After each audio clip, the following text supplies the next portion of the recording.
अतिथियों से आपका परिचय करा देता हूँ। इसके बाद फिर हम इस चर्चा में आगे बढ़ रहे होंगे और अपने विशेषज्ञ अतिथियों को सुनेंगे।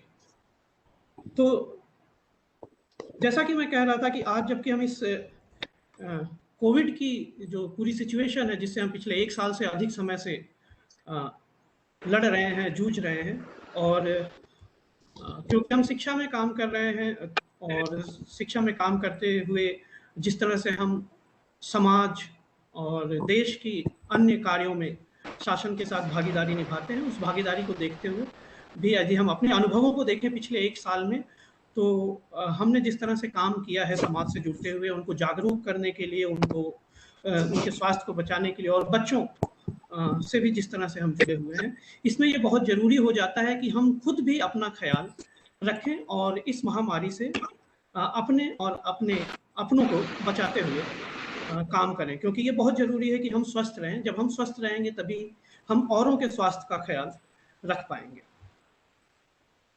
तो ऐसे में होता क्या है कि आजकल पिछले 1 वर्षों से अगर हम देखें तो बहुत सारी जानकारियाँ कोविड से रिलेटेड हमारे आसपास मौजूद हैं।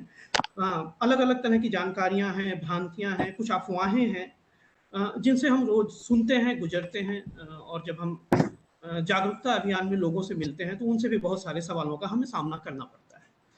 तो इस तरह के सवाल जब हम आपस में भी मुखातिब होते हैं तो हमारे सामने आते हैं, तो फिर हम लोगों ने सोचा कि क्यों ना इन सवालों के जवाब उनसे जाने जाएँ जो इस पे सबसे सही राय दे सकते हैं, जो कि चिकित्सा के क्षेत्र से जुड़े हुए हैं, विशेषज्ञ हैं और पिछले 1 डेढ़ सालों से प्राण-प्रण से हम लोगों के साथ हम लोगों को बचाने में जुटे हुए हैं। तो इसी को ध्यान में रखते हुए स्वास्थ्य विभाग, शिक्षा विभाग और अज़ीम प्रेमजी फाउंडेशन के संयुक्त तत्वाधान में इस परिचर्चा का आयोजन किया गया, जिसका नाम है कोविड जागरूकता व बचाव। यहाँ हम अपने इन्हीं जो सवाल हैं हमारे, जो हमारे लिए जानना ज़रूरी है इस महामारी से बचने के लिए, उनके बारे में विशेषज्ञों की राय सुनेंगे और अपने कुछ सवाल जो यदि हमारे पास हैं, बहुत सारे सवाल होंगे संभवतः, तो उनके जवाब भी जानने की कोशिश करेंगे। इस चर्चा में आप सभी शिक्षक साथियों के साथ हमारे साथ शिक्षा विभाग से सांगानेर सिटी के सीबीओ श्री सीताराम शर्मा जी, सांगानेर ग्रामीण के सीबीओ श्री केदारमल शर्मा जी और जयपुर वेस्ट से की सीबीओ श्रीमती अनीता लांबा जी जुड़े हुए हैं। इसके साथ ही साथ डायट से भी कुछ शिक्षा विभाग के साथी हमारे साथ जुड़े हुए हैं। उन सभी का भी मैं स्वागत करता हूँ। आगे बढ़ें इससे पहले आवश्यक है कि मैं आपको आज के विशिष्ट अतिथियों के बारे में भी एक संक्षिप्त सा परिचय देता चलूँ, जिसके बारे में जिनकी फिर राय हम आगे सुनेंगे। तो आज की इस चर्चा में हमारे साथ विशेषज्ञों के रूप में सांगानेर के block chief medical officer doctor Dhaneshwar Sharma ji जुड़े हुए हैं और उनके साथ उनकी टीम के 2 और चिकित्सक साथी डॉक्टर राम राय शर्मा और डॉक्टर ऋषि सोदावत भी हमारे साथ जुड़े हुए हैं। मैं आप तीनों अतिथियों का शिक्षा विभाग और अज़ीम प्रेमजी फाउंडेशन की तरफ से हार्दिक स्वागत, अभिनंदन और अभिवादन करता हूँ। जैसा कि मैं कह रहा था, आज की इस परिचर्चा में हम मुख्य रूप से 3 बिंदुओं पर आमंत्रित विशिष्ट अतिथियों की राय जानना चाहेंगे। पहले तो जो कोरोना की पूरी सिचुएशन है उसके लेके वो सारी महत्वपूर्ण जानकारियाँ जो हम लोगों के पास होनी चाहिए और उनको हम कैसे भ्रांतियों से अलग करके देख पाएँ, उस पे। इसके साथ ही साथ कोरोना से लड़ने में जो सबसे मजबूत हथियार हमारे पास है, जो कोरोना से जुड़ी हुई विभिन्न वैक्सीन्स हमारे सामने हैं, जो विभिन्न विकल्प उपलब्ध हैं, उनके बारे में, उनसे जुड़े भी बहुत सारी भ्रांतियाँ आज समाज में हैं। उनको लेकर के क्या विचार हैं, क्या हमें कैसे सोचना चाहिए, कैसे देखना चाहिए, लोगों को कैसे जागरूक करना चाहिए, उसके बारे में सुनेंगे। और पिछले 2-3 हफ्तों से जिस तरह से म्यूकरमाइकोसिस यानी कि फंगस, चाहे ब्लैक फंगस से शुरुआत हुई, फिर व्हाइट फंगस और येलो फंगस की बात हो रही थी, तो उसको लेकर के भी बहुत सारी भ्रांतियाँ इस समय हैं। तो उसकी सही जानकारी हम तक पहुँचे, उसके लिए भी हम अनुरोध करेंगे डॉक्टर धनेश्वर शर्मा जी और उनकी टीम से। और इसके साथ ही साथ बात जब कोरोना की तीसरी लहर की चल रही है, तो उसमें ये संभावनाएँ व्यक्त की जा रही हैं कि इसका असर बच्चों पे बहुत होगा।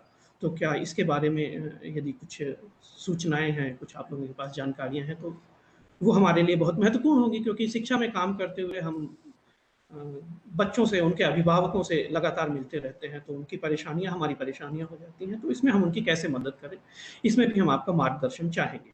तो विशेष रूप से इन्हीं मुद्दों पर आज की परिचर्चा आधारित होगी। तो पहले हम अपने आमंत्रित अतिथियों से इन विषयों पे जो उन्हें कहना है, जो बहुत ज़रूरी है हमारे लिए जानना, उस पे उनके विचार जान रहे होंगे, और उसके बाद फिर हम आपके सवालों को लेंगे। आपसे अनुरोध है कि आपके जो सवाल हैं उन्हें आप चैट बॉक्स में इस बीच रख सकते हैं, और आपसे पुनः एक बार अनुरोध रहेगा कि आप लोग यदि अपने वीडियोज़ ऑफ कर देंगे, तो फिर हम अ, जो डॉक्टर धनेश्वर शर्मा और उनकी जो टीम है, उनको हम बखूबी सुन पाएँगे, देख पाएँगे और समझ पाएँगे, वो क्या कहना चाह रहे हैं। तो एक बार विनम्र अनुरोध है, निवेदन है कि कृपया अपने वीडियोज़ अ, ऑफ कर दें, स्टार्ट वीडियो वाली बटन पे क्लिक करते हुए। तो आगे की चर्चा में हमारे जो अतिथि हैं, उनके स्वागत के लिए मैं आमंत्रित करूँगा सीबीओ श्री सीताराम शर्मा जी को, कि वो अपनी बात रखें, और फिर हम इन विषयों पर अपने अतिथियों के विचार जानना चाहेंगे। तो doctor Shri sorry CBO Shri Sitaram Sharma जी।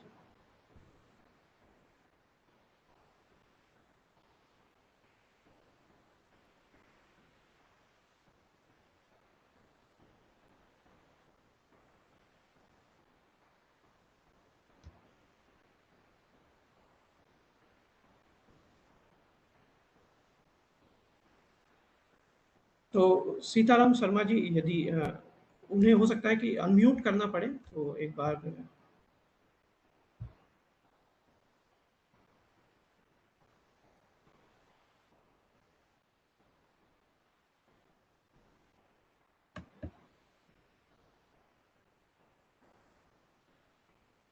सीताराम शर्मा जी, आप अगर हमें सुन पा रहे हैं, तो आपको अनम्यूट करना होगा, फिर आप अपनी बात रख पाएँगे।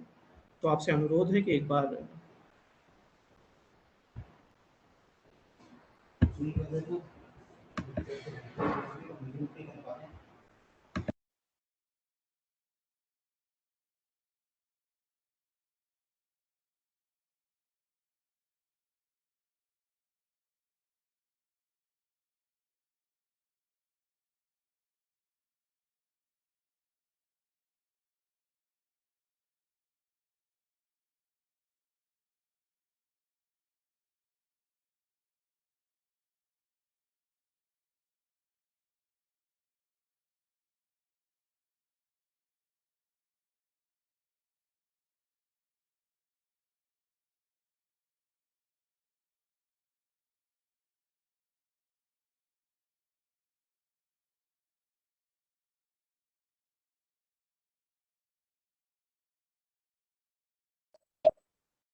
तो सीताराम शर्मा जी अनम्यूट नहीं कर पा रहे हैं, तो वो फ़ोन पे बोल रहे हैं।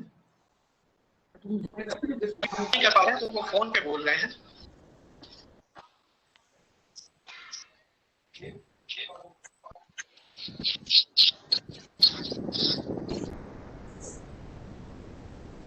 आप फोन पे अपना मैसेज दे दें, ताकि और ये आवाज सबको चले। हाँ, अभी इसी बात करते करते कह दीजिए। कोविड जागरूकता एवं बचाव कार्यक्रम की जो स्टेट में जो ब्लॉक शिक्षा अधिकारी और जयपुर वेस्ट के जितने भी हमारे शिक्षक साथी हैं, अधिकारी Sorry sir, but I can't hear you. Covid काल में एक जो हमारी समस्याएं आ रही है, क्योंकि अभी घर घर जाकर जो सर्वे किया जा रहा है, कोविड जागरूकता कार्यक्रम किए जा रहे हैं। हमारे कुछ साथी कोविड के शिकार भी हो गए हैं, तो उनके लिए क्या दिशा निर्देश और मिले क्या प्रिकॉशंस और लिए जाए इसके लिए तरफ से सहयोग से सौजन्य से अरे अरे शर्मा जी उनके सहयोगी साथी डॉक्टर रामराज शर्मा जी डॉक्टर रावत जी का सहयोग और इनके जो कोरोना काल में हमारे कार्यक्रम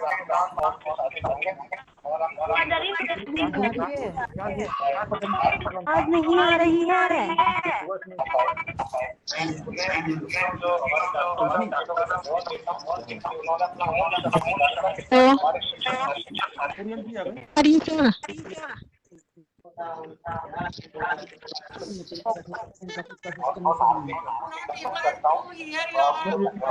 चार लाख 431 का उन्होंने जोड़ लगाया, फिर इसके बाद मैंने जोड़ लगा लिया 5,15,1830 का, फिर जोड़ लगा लिया मैंने, फिर 5,06,05,63,000 आ गया। श्री सीताराम शर्मा जी हमसे मुखातिब होने की कोशिश कर रहे थे, वो अपनी बात पूरी तरह से नहीं रख पा रहे थे क्योंकि उनके यहाँ नेटवर्क की कुछ समस्या है। तो जिस तरह से उन्होंने अपनी बात रखी उसमें जो दो तीन मुख्य बिंदु थे, मैं उनकी तरफ आपको एक बार बता देता हूँ फिर से।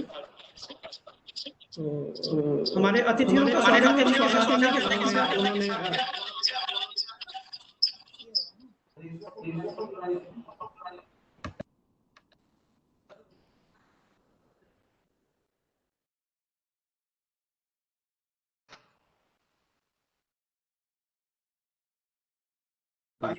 जुड़े जो है ना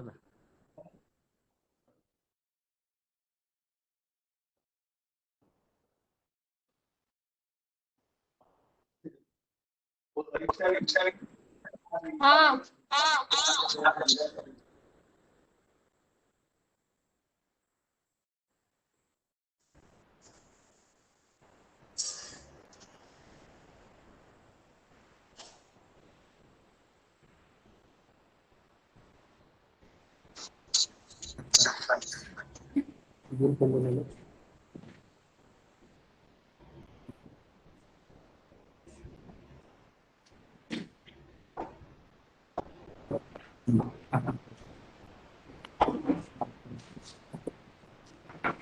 आज के इस वेबिनार में मैं डॉक्टर धनेश्वर शर्मा लोक सागर है, आप सबका स्वागत है। आज उपस्थित अध्यापक एवं साथियों, आज मैं कोविड-19 के बारे में कुछ जानकारी और बचाव के तरीके बताता हूँ।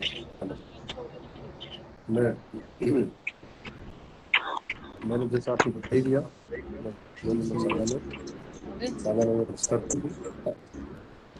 तो कोरोना की शुरुआत चीन के वुहान शहर में दिसंबर 2019 में, जैसा कि आप इसके बारे में ज्ञात है, और भारत में इसका प्रथम केस 30 जनवरी 2020 को मिला और फरवरी 2020 में इसके केस लगभग नगण्य थे और मार्च 2020 से भारत में केस मिलने शुरू हो गए। केसों की बढ़ती की संख्या को देखते हुए पूरे भारतवर्ष में लॉकडाउन लगाना पड़ा, जिसका निश्चित रूप से अपन सबको फायदा हुआ। और बाद में लॉकडाउन हटने के बाद अक्टूबर अंत तक नवंबर 2020 में काफी अधिक हो गए और जनवरी 21 तक आते केस काफी कम हो गए। और हम थोड़ा सा लापरवाह हो गए और इसको हल्के में ले लिया, जिसका खामियाजा हमें मार्च में कोविड की दूसरी लहर के रूप में देखने को मिला, जो अधिक इन्फेक्शियस और घातक सिद्ध हुआ, जिससे हम सबको बहुत परेशानी का सामना करना पड़ा। और कई लोगों को अपनी जान से हाथ धोना। वर्तमान की बात करें तो भारत में 2.7 करोड़ केस आ चुके हैं, जिसमें से 2.46 करोड़ रिकवर कर चुके हैं और लगभग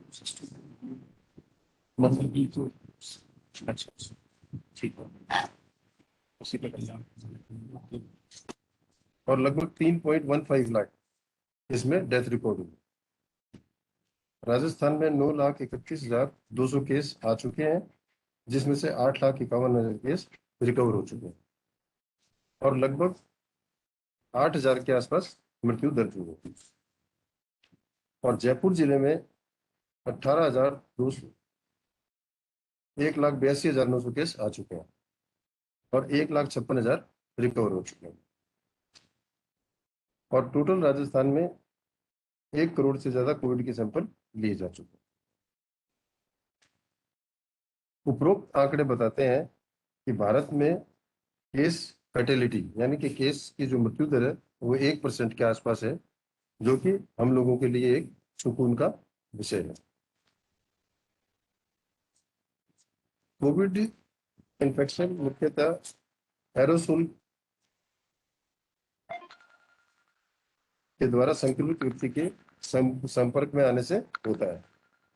81% के cases mild, 14% cases moderate case और 5% केसेस जो सीरियस होते हैं उनको ही सिर्फ ऑक्सीजन या अस्पताल में भर्ती की होने की आवश्यकता होती है।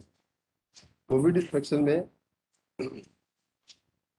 हल्के से मध्यम बुखार, सूखी खांसी, हाथ पैरों में दर्द, भूख कम लगना, कुछ केसेस में स्वाद व गंध का पता नहीं चल पाना और लगभग 10 से 15% केसेस में उल्टी दस्त, पेट दर्द के लक्षण आ सकते हैं। कोविड मरीज के संपर्क में आने से 5% मरीजों में 3 दिन और 95% मरीजों में 1 हफ्ते का लक्षण 1 हफ्ते के बाद लक्षण आते हैं। कोविड बीमारी का कोई संपूर्ण प्रभावी इलाज अभी तक नहीं आया है, परंतु कुछ एंटीबायोटिक व स्टेरॉइड व खून पतले करने वाली दवाइयां असरकारक हैं। पूर्व में रेमडेसिविर एवं प्लाज्मा थेरेपी भी इलाज के लिए काम में लिए जा रहे थे। अब WHO द्वारा इन्हें इलाज के लिए अमान्य करार कर दिया है।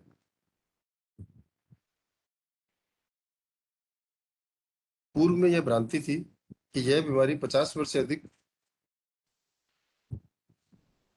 आयु वर्ग के मरीजों, आयु वर्ग एवं शुगर एंड ब्लड प्रेशर के तथा कैंसर पीड़ित जन में ज्यादा होता है, पर दूसरी लहर में सभी आयु वर्ग के मरीजों में बीमारी देखी गई और मृत्यु भी सभी आयु वर्ग में हुए।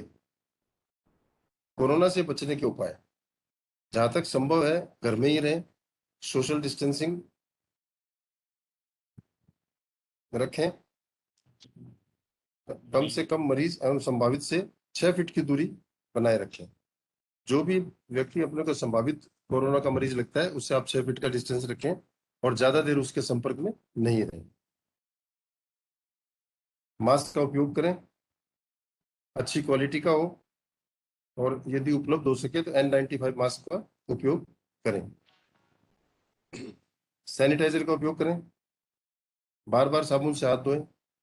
साबुन से हाथ कम से कम 20 सेकंड तो धोने जरूरी है, उससे ज्यादा धोएं 2 मिनट 3 मिनट तो बहुत अच्छी बात है, क्योंकि साबुन के संपर्क में आने से ये वायरस बहुत जल्दी खत्म हो जाता है। 20 सेकंड का टाइम उसमें उसको लगता है। हेल्दी डाइट, हेल्दी डाइट का मतलब ये नहीं कि महंगी diet, healthy diet means healthy, जो न्यूट्रिशियस हो और स्वास्थ्यवर्धक, that is healthy diet, balance diet, जिसमें सभी प्रकार के तत्व उपलब्ध हो। विटामिन सी भरपूर खाएं और इम्यूनिटी बढ़ाने के लिए व्यायाम और योगा आदि करें। रेगुलर एक्सरसाइज से शरीर के अंदर रक्त का संचार अच्छा होगा, जिससे आपको बीमारी से लड़ने में, बीमारी के होने की संभावना भी कम रहेगी, और यदि होगी तो लड़ाई की, बीमारी से लड़ने में भी आपको शक्ति प्रदान होगी। और जिस व्यक्ति में आपको ऐसा प्रतीत होता है, या उसको स्वयं को ऐसा प्रतीत होता है कि उसको खांसी, जुकाम, बुखार, सिर दर्द और इस तरह के लक्षण है, इन्फ्लुएंजा लाइक इलनेस जैसे लक्षण है, तो उसको तुरंत वह या तो वह स्वयं भी आइसोलेट हो जाए, या उसको अन्य लोग आइसोलेट कर दें। आइसोलेट मीन्स उसको अलग से एक कमरा दे दिया जाए, स्वच्छ, हवादार और साफ तरीके से वो वहां पर रहे, उसका खाने पीने का इंतजाम वही रहे, ज्यादा लोग उसके संपर्क में ना आए, और समय रहते अपना कोरोना से संबंधित जांच, RT-PCR आदि करवा लेंगे।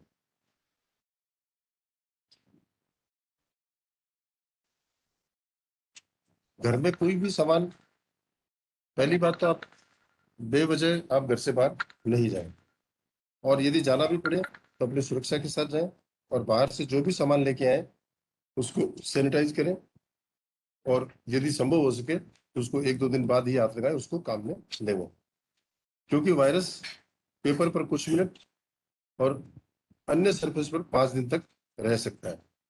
इसलिए इस चीज का विशेष ध्यान रखा जाए कि बाहर से आने वाली कोई भी सामग्री हो उसको जल्दी से हाथ में लेने की कोशिश ना करें।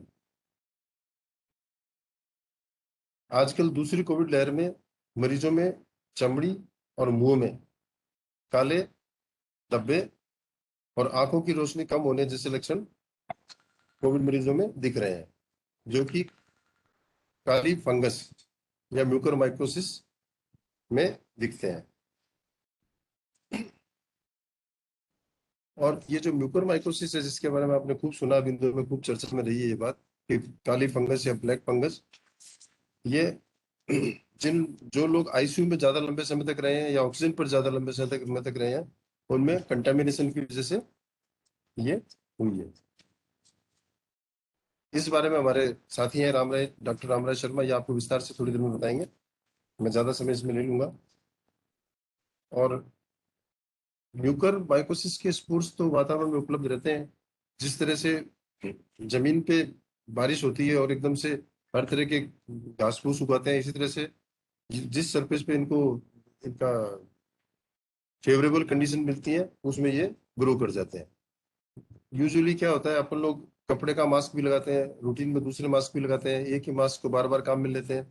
तो मास्क क्या होता है, जब नमी पकड़ जाता है और अपने उसको रख देते हैं, तो नमी पकड़ा हुआ मास्क म्यूकर माइकोसिस या दूसरे फंगस जो है उनके स्पोर्स को कैच कर लेता है, और उनको जब उनकी फेवरेबल कंडीशन मिलती है तो ग्रो कर जाते हैं। और ग्रो करने के बाद जिस प्रकार पेड़ पौधों में फलियां और बीज आते हैं, उसी तरह से फंगस में भी ऊपर वो जो बनते हैं वो फलियां या बीज, जिनको बोल सकते हैं अपने देसी भाषा में, वो ही इसका जो ब्लैक हिस्सा है वही होता है, जो अपने को ब्लैक दिखाई देता है, अपने उसको ब्लैक फंगस कहते हैं।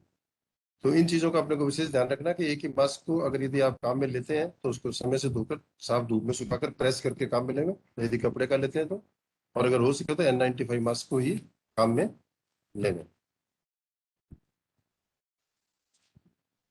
यूजुअली आईसीयू में क्या होता है कि आप सबने, हो सकता है कुछ लोगों ने देखा हो कि पेशेंट को ऑक्सीजन सप्लाई नाक के द्वारा दी जाती है, उसको ह्यूमिडिफाइड किया जाता है, वो थोड़ी पानी के अंदर से गुजरती है ताकि वो ठंडक करती है और वो ज्यादा इरिटेंट नहीं होती है। तो उस जो पानी के अंदर, यदि वो पानी स्वच्छ और साफ नहीं हो, क्लियर वाटर हो एकदम, तब तो ठीक है। और यदि वो क्लियर नहीं होगा, साफ नहीं होगा, और रूटीन में लिया हुआ टैप वाटर भर दिया जाएगा, तो उसके अंदर इन्फेक्शन की संभावना हो जाती है। तो इसलिए जिन हॉस्पिटल्स में ऑक्सीजन पे पेशेंट को रखा जाता है आईसीयू में या वैसे भी, तो उन लोगों को ये ध्यान रखना चाहिए कि उस पानी को टाइम से डेली बदलें, और सप्ताह में एक बार कम से कम उस शीशी को जिसके अंदर से पानी भरा हुआ और ऑक्सीजन पास होकर आती है, अच्छे से उसको डिटर्जेंट से धो के साफ करके काम में लें, ताकि ब्लैक फंगस को रोका जा सके।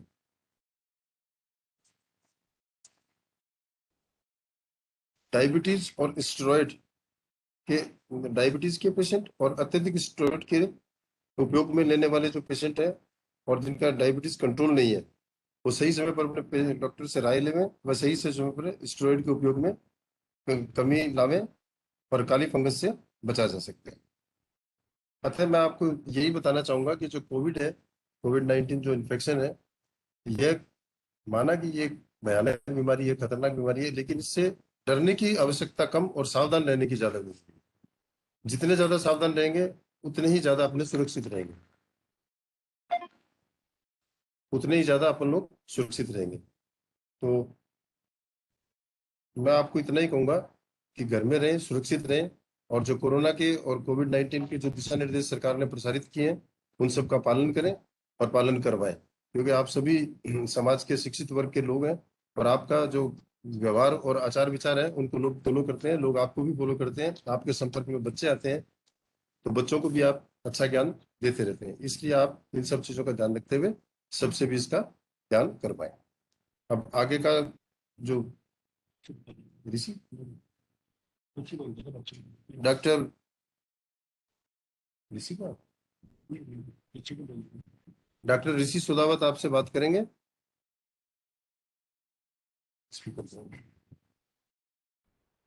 डॉक्टर ऋषि सुदावत हमारे सांगानेर हॉस्पिटल के अंदर पीडियाट्रिशियन है और स्पेशलिस्ट हैं, बच्चों का इलाज भी करते हैं और सब तरह का इलाज ये करते हैं। Doctor Rishi सुदावत।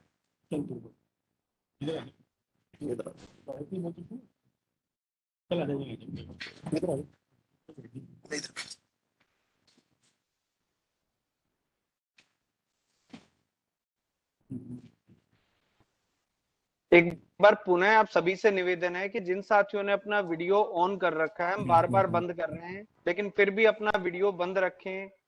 प्लीज साथियों अपना वीडियो बंद रखें।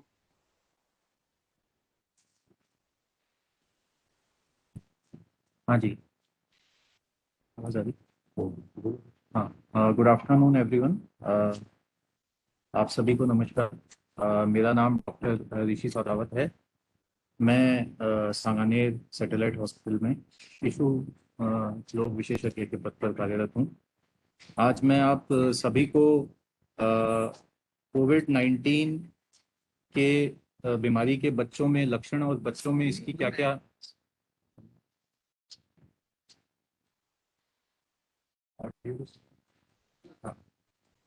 बच्चों में क्या क्या लक्षण पाए जाते हैं, बच्चों से रिलेटेड क्या इसकी सामान्य जो जानकारियां होती है वह वो सब मैं आपको आज बताऊंगा। पहली बात तो ये कि क्या बच्चों में कोरोना वायरस हो सकता है। तो ये आप सभी को अब ज्ञान होगा कि बच्चों में भी कोरोना वायरस के काफ़ी केस पाए जा रहे हैं।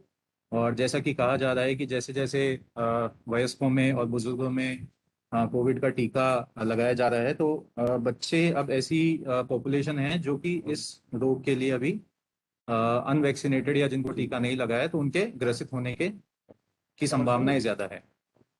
लेकिन सामान्यतः अभी तक बच्चों में सिर्फ 1 से 5% ही बच्चों में ही कोरोना के केस पाए जाते हैं और ज़्यादातर बच्चे जैसे कि घरों में रहते हैं, तो बच्चों में कोरोना की जो इन्फेक्शन है वो आमतौर पर माता पिता से या घर में जो दूसरे लोग हैं उनसे ही फैलता है।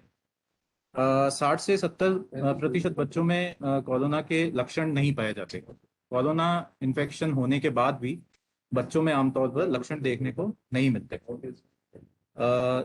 लेकिन जो 30 से 40% बच्चे जिनमें कि कोरोना के लक्षण पाए जाते हैं, उनमें से भी सिर्फ 1 से 2% बच्चे ही ऐसे हैं जिनको गंभीर बीमारी होती है या जानलेवा बीमारी होती है, जिनको आईसीयू में भर्ती कराने की जरूरत पड़ सकती है।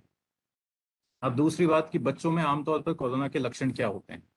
जैसे कि हम जानते हैं कि कोरोना एक इन्फ्लुएंजा लाइक इलनेस है। जैसे कि सीजनल फ्लू में जो सीजनल खांसी जुकाम होता है उसमें जो सिम्टम आते हैं, वैसे ही कोविड में बच्चों में आमतौर पर लक्षण पाए जाते हैं, जिसमें कि बुखार आना, ठंड लगना, जुकाम होना, नाक का बहना, खांसी होना, हाथ पांव या मांसपेशियों में दर्द होना, गले में खराश होना, स्वाद और गंध में बदलाव आना, उल्टी, दस्त होना, पेट में दर्द होना, सर दर्द होना, और या फिर कुछ सीरियस केसेस में सांस में तकलीफ होना या सांस में कठिनाई होना। अब बच्चों में गंभीर बीमारी के लक्षण क्या है, जो कि हम प्राय जो माँ बाप होते हैं वो पूछते हैं कि हमें कैसे पता चले कि बच्चे में अब बीमारी गंभीर है या हमें बच्चे को आगे कहीं इलाज के लिए और कहीं लेके जाना चाहिए, या घर में अगर बच्चे कोई घर के ट्रीटमेंट पे या घर में ट्रीटमेंट में चल रहे हैं तो उनको डॉक्टर को कब दिखाने लेके जाएं। तो अगर आपको लगे कि बच्चे को सांस में तकलीफ है, अब सांस में तकलीफ का कैसे पता चलेगा बच्चे में। जैसे बच्चा तेज सांस ले रहा है, आपको लगे कि बच्चे की जो पसलियां हैं जैसे कहते हैं वो तेज चल रही है, तेज सांस ले रहा है, छाती में गड्ढे पड़ रहे हैं, बच्चे के कराहने की आवाज आ रही है, या फिर अगर घर में पल्स ऑक्सीमीटर जिसको हम बोलते हैं, जिससे SpO2 नापते हैं, अगर वो अवेलेबल है तो उसमें सैचुरेशन 94 से नीचे आ रहा है, तो इसका मतलब बच्चे को सांस की तकलीफ है या उसके फेफड़ों में कोई इन्फेक्शन है। दूसरी चीज, अगर बच्चा बहुत ही ज्यादा सुस्त हो जाए, जो बच्चा नॉर्मल जो उसकी एक्टिविटी होती है, नॉर्मल जो उसकी दिनचर्या में वो जितना एक्टिव होता है उतना एक्टिव नहीं है, काफी सुस्त हो गया है, तो इसका मतलब बच्चे में गंभीर बीमारी हो सकती है। या बच्चा भोजन भोजन करना बच्चे ने बंद कर दिया है, जितना वो प्राय खाता पीता है उससे बहुत कम खाने पीने लग गया है। या फिर बच्चा पेशाब नहीं कर रहा है, मान लीजिए 6 घंटे हो गए, 8 घंटे हो गए, बच्चे ने पेशाब नहीं किया। या फिर बच्चे के हाथ पांव नीले पड़ रहे हैं, बच्चा बेहोशी जैसी हालत में जा रहा है, अगर ऐसे कोई लक्षण होते हैं तो उस केस में माँ बाप को बच्चे को तुरंत डॉक्टर के पास या आसपास जो भी हॉस्पिटल या प्राथमिक स्वास्थ्य केंद्र या सामुदायिक स्वास्थ्य केंद्र है वहां पर लेके जाना चाहिए। अब जैसे कि मैं आपको बता चुका हूँ कि बच्चों में गंभीर बीमारी होने का खतरा काफी कम है। अब ऐसा किन बच्चों में है कि गंभीर बीमारी होने के चांसेस ज्यादा हैं? वो बच्चे जिनको पहले से कोई बीमारी है, जैसे कि जिसको पहले से कोई हृदय रोग है, या पहले से कोई गुर्दे का रोग है, या फिर लीवर का रोग है, या फिर जिन बच्चों को कोई एलर्जी है, अस्थमा है, किसी बच्चे में कैंसर का ट्रीटमेंट चल रहा है, या कोई भी ऐसी पुरानी बीमारी जो कि क्रोनिक इलनेस जिसको कहते हैं, अगर बच्चों में पहले से कोई ऐसी बीमारी है तो उन बच्चों का हमें, या जिन बच्चों की इम्यूनिटी डाउन है किसी भी वजह से, तो उन बच्चों का हमें ज्यादा ध्यान रखने की जरूरत है। या बच्चे जो बहुत मोटे हैं, जिनमें मोटापा काफी ज्यादा है, या कुछ बच्चे जो मालनरिश्ड है जिसे कहते हैं हम, कुपोषित हैं, जो बहुत ही कमजोर हैं, उन बच्चों में गंभीर बीमारी होने के चांसेस ज्यादा हैं, तो उनका हमें ज्यादा ध्यान रखने की जरूरत है। अब ये है कि बच्चे अगर बच्चों में लक्षण है तो कब हमें बच्चों की जांच करानी चाहिए और कौन सी जांच करानी चाहिए। तो बच्चों में भी जो कोविड का टेस्ट है वो बड़ों की जैसे जो वयस्कों में और बुजुर्गों में कराया जाता है, कोविड RT-PCR, जिसको नाक से और गले से सैंपल लिया जाता है, वही सैंपल वही टेस्ट बच्चों में भी किया जा सकता है। लेकिन बच्चों में अगर 3 दिन से ज्यादा बुखार है, बच्चों में आपको लग रहा है कोरोना वायरस के लक्षण हैं, या बच्चे संपर्क में आए हैं किसी ऐसे व्यक्ति के, घर में ही किसी ऐसे व्यक्ति के जिसको कोरोना के सिम्टम या कोरोना जिसका टेस्ट पॉजिटिव आया है, उस बच्चे का आप टेस्ट करा सकते हैं। अगर बच्चे में कोई सिम्टम नहीं है लेकिन घर में किसी बड़े बुजुर्ग को कोरोना हुआ है तो 5 दिन बाद, कांटेक्ट में आने के 5 दिन बाद उस बच्चे का टेस्ट कराया जा सकता है। और जांच, जैसा कि मैंने आपको बताया, वही RT-PCR जो है वही जांच अभी बच्चों में भी बताई गई है। अब दूसरी चीज ये कि अगर हम ये कैसे जान सकते हैं कि बच्चे का जो बुखार है वो कोरोना के कारण ही है या किसी और जो आमतौर पर पहले खांसी जुकाम होती थी वो है, तो ये कहना बहुत मुश्किल है, क्योंकि कोरोना के सिम्टम आम खांसी बुखार के जैसे ही लगते हैं। लेकिन अभी जो सिचुएशन है पेंडेमिक की, उसमें हर खांसी जुकाम बुखार को हमको कोरोना मानकर चलना चाहिए। हमें ये देखना चाहिए कि पिछले 15 दिन में, पिछले 3 हफ्ते में या 2 हफ्ते में घर में किसी बड़े बुजुर्ग को कोरोना के सिम्टम रहे हैं या नहीं, या घर में कोई कोविड पॉजिटिव पाया गया है। अगर ऐसा है तो ये मान के चलिए बच्चे में कोरोना होने के पूरे पूरे चांसेस हैं। अब ये है कि जो बहुत ही माइल्ड केसेस हैं, जिनमें बच्चे को ज्यादा गंभीर लक्षण नहीं है, उन केसेस में बच्चों का घर पर भी इलाज किया जा सकता है। अब बच्चों के इलाज के लिए आप क्या इलाज होता है बच्चों में, कौन सी दवाइयां अपन काम में ले सकते हैं? जैसा कि जो बड़ों में और बुजुर्गों में जो दवाइयां चलती हैं, जैसे कि स्टेरॉयड हैं, रेमडेसिविर हैं, और खून पतला करने की दवाइयां हैं, एस्पिरिन है, रेमडेसिविर है, ये जो सारी दवाइयां हैं ये बच्चों के लिए, खासकर वो बच्चे जिनमें कम लक्षण हैं, जो अस्पताल में भर्ती नहीं है, जो ICU में भर्ती नहीं है, उनके लिए ये दवाइयां नहीं दी जाती। ये दवाइयां सिर्फ डॉक्टर के प्रिस्क्रिप्शन पे और डॉक्टर की गाइडेंस में ही दी जानी चाहिए, तो घर पे इन दवाइयों का कोई रोल नहीं है। बच्चों में सब जो एक दवाई है वो है पैरासीटामोल। पैरासीटामोल जो कि एक नॉर्मल बुखार की दवाई है। अगर बच्चे में बुखार है, बच्चे के टेम्परेचर जो कि हम आर्म पिट से, जो कि बगल में बच्चे का अगर हम बुखार नापेंगे, अगर वो 100 या 100 से ज्यादा है तो आप बच्चे को बुखार की दवाई दे सकते हैं। उसके अलावा बच्चे में आप एक संतुलित आहार दे सकते हैं। बच्चे को खूब तरल पदार्थ देना चाहिए। हमेशा उसके आसपास का जो एनवायरनमेंट है, बच्चे के हाथ पांव जो है, स्वच्छता मेंटेन रखनी है आपको। और इसके अलावा जो मल्टीविटामिन, विटामिन सी, जिंक जो है वो आप बच्चों को दे सकते हैं। अगर घर में आपके पास SpO2 प्रोब अवेलेबल है तो आप हर बच्चे का हर 6 घंटे में सेचुरेशन भी नाप सकते हैं। अच्छा, उसके अलावा ये है कि क्या बच्चों के लिए मास्क पहनना जरूरी है? ये बताया गया है कि जो 2 साल से कम के बच्चे हैं उनको मास्क नहीं पहनाना चाहिए। जो 2 या 2 साल से ऊपर के बच्चे हैं उनको आप मास्क पहना सकते हैं। 2 साल से कम के बच्चे को मास्क नहीं पहनाना है कभी। अब आपको कब ये मानना है कि आपका बच्चा गंभीर है या गंभीर बीमारी से ग्रसित है, तो कुछ लक्षण जो कि ये बता सकते हैं कि बच्चा गंभीर है। अगर बच्चे को बहुत ही तेज, लगातार बहुत ही तेज बुखार है, जिसे कहते हैं कि 103 104 बच्चे को बुखार चल रहा है, लगातार चल रहा है, वो कम नहीं हो रहा है। इसके अलावा अगर बच्चे ने खाना पीना बिल्कुल कम कर दिया है, पेशाब करना बिल्कुल कम कर दिया है, बच्चा बहुत सुस्त हो गया है, बच्चे की सांस बहुत तेज चल रही है, जैसा कि मैं आपको बता चुका हूँ, बच्चे के हाथ पांव नीले पड़ गए हैं, या ऑक्सीजन सेचुरेशन बच्चे का 95 या 94 से कम आ रहा है, तो इसका मतलब बच्चे को गंभीर बीमारी हो सकती है। उस केस में आपको बच्चे को जल्दी से जल्दी दिखाना है। अच्छा, ये तो बच्चों को लेकर जो सारी जानकारियां हैं। उसके अलावा बच्चों में जैसे मैंने आपको बता दिया है कि कोई मेडिसिन पैरासीटामोल के अलावा और घर पे कोई मेडिसिन नहीं देनी है। जो भी वयस्कों में, बड़े बुजुर्गों में मेडिसिन यूज हो रही है वो सिर्फ ICU या फिर सेटअप में ही दी जाती है। अच्छा, इसके अलावा वैक्सीन अभी बच्चों में नहीं आई है। वैक्सीन अभी तक हमारे यहाँ पे हिंदुस्तान में, इंडिया में 18 साल से ऊपर के लोगों को भी वैक्सीन लगाई जा रही है। अमेरिका में भी 12 से 18 साल के लोगों को भी वैक्सीन लगाना शुरू कर दिया है।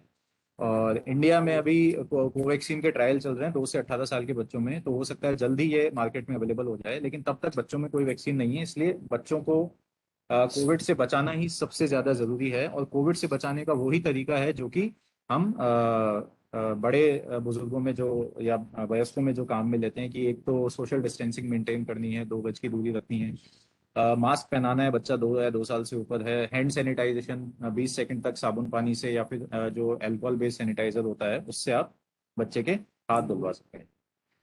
अच्छा, उसके अलावा ये है कि बच्चों में एक कोविड के बाद मल्टी सिस्टम इन्फ्लेमेटरी सिंड्रोम भी एक जो थोड़ी दुर्लभ बीमारी है वो भी आजकल पाई जा रही है। लेकिन जैसे जैसे बच्चों में कोरोना की इन्फेक्शन की दर बढ़ेगी तो इस बीमारी की दर भी बढ़ती जाएगी।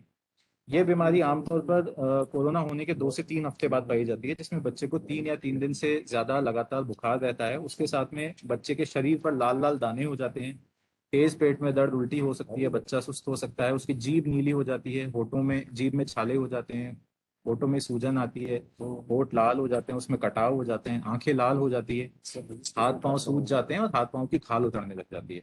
तो ये एक मल्टी सिस्टम इन्फ्लेमेटरी सिंड्रोम इसको कहा जाता है, और ये एक गंभीर बीमारी है। हालांकि ये दुर्लभ है। अगर किसी बच्चे में इस बीमारी के कोई सिम्टम पाए जाते हैं तो उस बच्चे को जल्दी से जल्दी अपने पास के डॉक्टर को दिखाना चाहिए, क्योंकि इस बीमारी की वजह से उसके हृदय पे और दूसरे ऑर्गन्स को डैमेज होने के, खराब होने का खतरा रहता है। अब दूसरी बात ये कहा जा रहा है कि इस दूसरी लहर के बाद एक तीसरी लहर आने के भी चांसेस हैं, जो कि बच्चों में ज्यादा होगी। वो इसलिए कहा जा रहा है क्योंकि बच्चे, एक अकेली पॉपुलेशन ऐसी बचेगी जो कि वैक्सीनेटेड नहीं होंगे। और जैसे जैसे हमने देखा है कि इस दूसरी लहर में बुजुर्गों की बजाय जो वयस्क हैं वो ज्यादा गंभीर बीमारी से ग्रसित हुए हैं। तो हो सकता है कि इसका अनुमान लगाया जा रहा है, अभी कोई 100% वैज्ञानिक प्रमाण नहीं है कि आने वाली तीसरी लहर में बच्चे ज्यादा संक्रमित होंगे या उनमें ज्यादा गंभीर बीमारी होगी। लेकिन फिर भी हमें बच्चों के लिए सारे प्रिकॉशन, और जो कि मैंने आपको सारी जानकारी दी, उस हिसाब से बच्चों को हर तरीके से हमें बचा कर रखना है। और बाकी वैक्सीनेशन का आपको डॉक्टर रामराय शर्मा बताएंगे।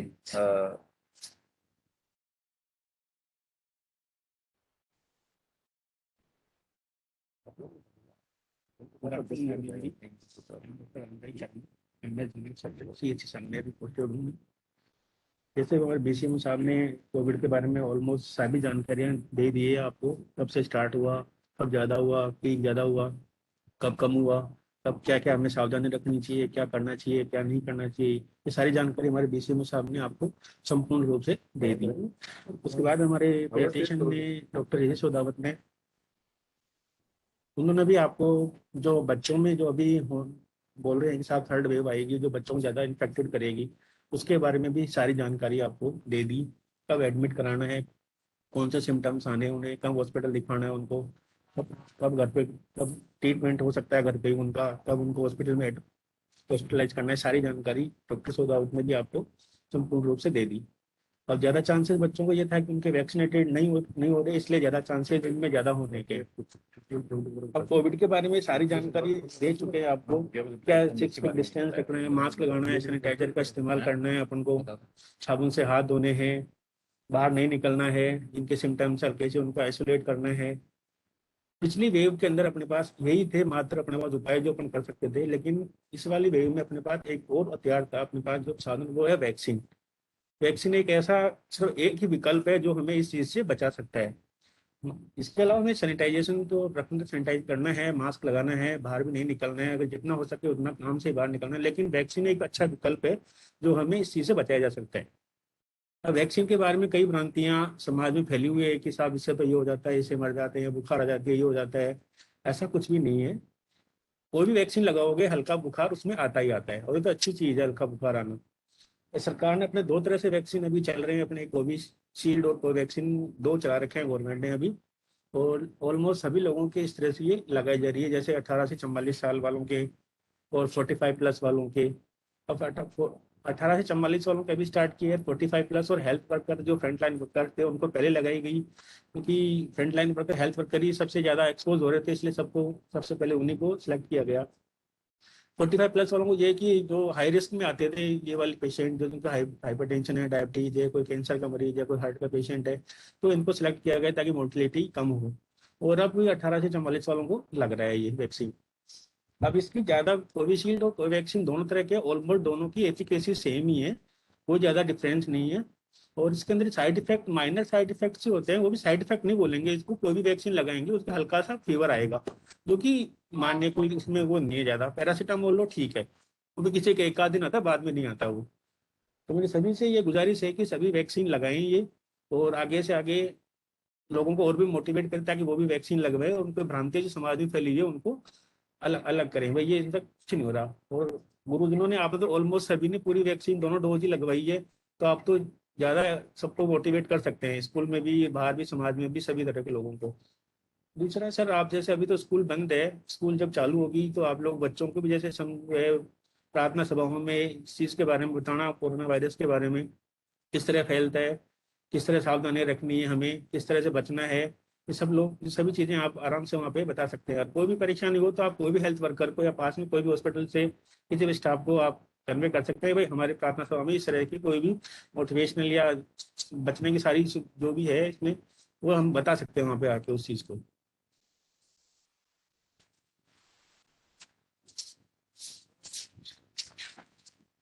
अभी एक ब्लैक फंगस की जो बीमारी आई है इस समय, इस वाली फेज में, जो पिछली वाली फेज में नहीं थी।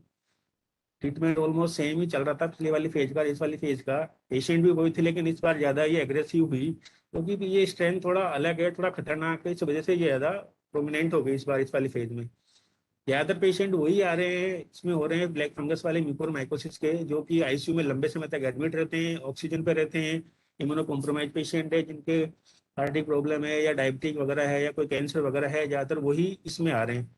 माइल्ड सिम्टम्स होते ही, जैसे माइल्ड सिम्टम्स वही होते हैं, फीवर वगैरह आना, सांस में तकलीफ होना, आंखों की रोशनी कम होना, काले वाले धब्बे होना, छाले वगैरह हो जाना मुंह के अंदर। तो अवेयरनेस की है कि जैसे ही आपको लगे, ये ज़्यादातर कोविड पेशेंटों में हो रहा है, आपको जैसे ही लगे कि साहब इस तरह से सिम्टम्स आ रहे हैं, दिखना कम हो रहा है, दांत या मुंह में काले छाले हो रहे हैं, तो तुरंत ही डॉक्टर को, नजदीकी डॉक्टर को दिखाना है और उसका ट्रीटमेंट लेना है। ट्रीटमेंट है इसकी, अगर अर्ली फेज में अपन चले जाते हैं तो आराम से इसका ट्रीटमेंट हो जाता है, अदरवाइज इसकी ट्रीटमेंट सर्जरी भी होती है, जो कि आजकल ENT सर्जन्स कर रहे हैं।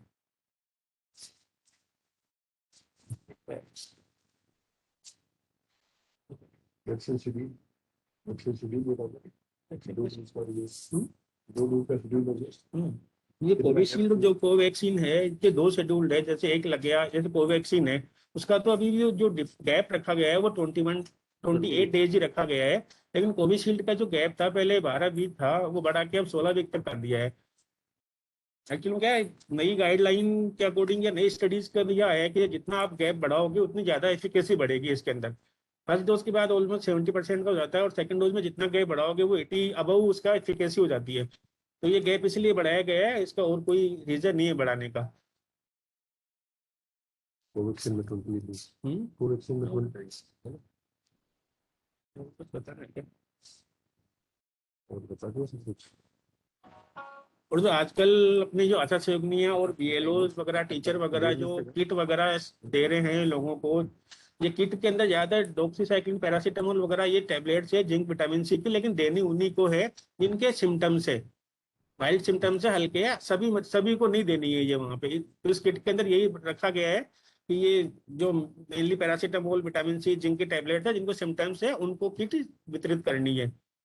और आजकल नया टेस्ट गवर्नमेंट ने और चालू किया है, आरटीपीसीआर एचआरसीटी तो थी, इसमें एक रैपिड एंटीजन टेस्ट और चालू किया गवर्नमेंट ने, अभी हर सीएससी पे ये अवेलेबल है। इसके अंदर अगर किसी को सिम्टम्स हैं हल्के से तो उनका वो आरईटी रैपिड एंटीजन टेस्ट वहीं कर लिया जाता है, और अगर वो पॉजिटिव आता है तो उसको फिर आरटीपीसीआर के लिए करने के लिए बोला जाता है इसमें। तो ये टेस्ट सभी सीएससी पे हो रहा है, और इससे थोड़ा जल्दी अपन केस फाइंड आउट करने में थोड़ी सुविधा मिलेगी अपन को इस चीज के बारे में।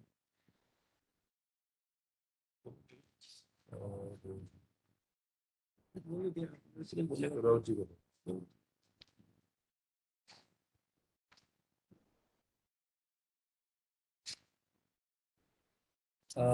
मैं बच्चों के रिस्पेक्ट में, बच्चों के बारे में आपको एक जानकारी और देना चाहता हूँ कि परिवार में कोविड जो सभी लोगों को प्राय देखने को मिलता है कि परिवार में एक साथ सभी लोग कोविड से ग्रसित होते हैं। तो उस दौरान कुछ विभिन्न परिस्थितियां परिस्थितियां हो सकती है कि जैसे अगर माँ जो है वो कोविड पॉजिटिव है और बच्चा जो है वो कोविड नेगेटिव है, तो उस केस में अपने को क्या करना चाहिए? क्या माँ और बच्चा साथ रह सकते हैं? क्या माँ बच्चे को दूध पिला सकती है? तो पहली बात तो ये कि अगर बच्चा 2 साल से छोटा है और माँ बच्चे को दूध पिलाती है तो उस केस में दूध पिलाना मना नहीं। माँ बच्चे को दूध पिला सकती है, दूध के जरिए ये वायरस माँ से बच्चे में नहीं फैलता। दूसरी बात ये कि उस दौरान माँ को क्या प्रिकॉशन रखने हैं।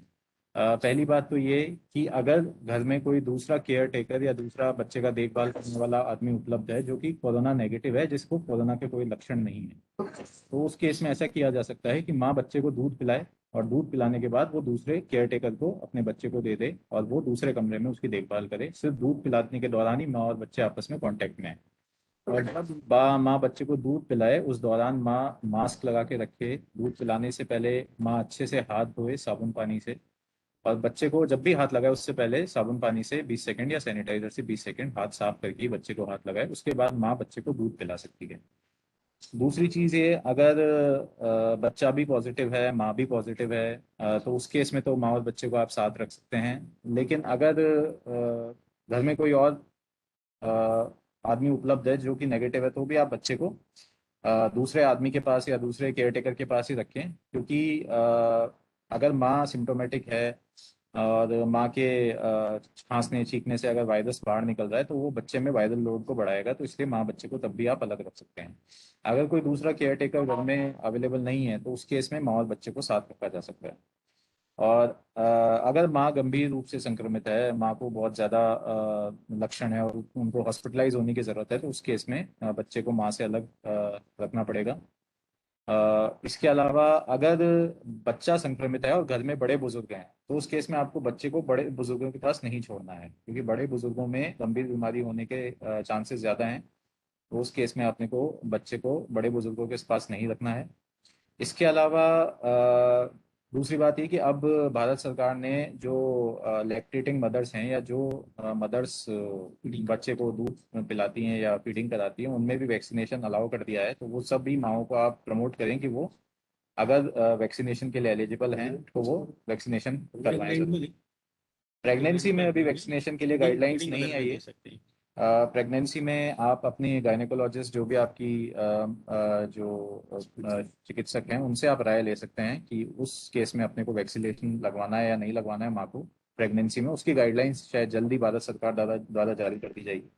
इसके अलावा बच्चों में ब्लैक फंगस का जो खतरा है वो काफ़ी कम है, क्योंकि बच्चे में सामान्य तौर पे गंभीर बीमारी नहीं होती, आईसीयू एडमिशन नहीं होते, ज़्यादा दवाइयाँ नहीं चलती, स्टेरॉइड नहीं चलते, ऑक्सीजन कम लगाई जाती है, और इसलिए अभी तक बच्चों में ज़्यादा केस भी नहीं देखे गए हैं। और ये भी सिर्फ उन बच्चों में ही हो सकती है जिनकी रोग प्रतिरोधक क्षमता बहुत कम है। तो ब्लैक फंगस को लेकर बच्चों में ज़्यादा चिंता करने की आवश्यकता नहीं है। बस ये कुछ जानकारियां थी जो मैं आपको और देना चाहता था। धन्यवाद।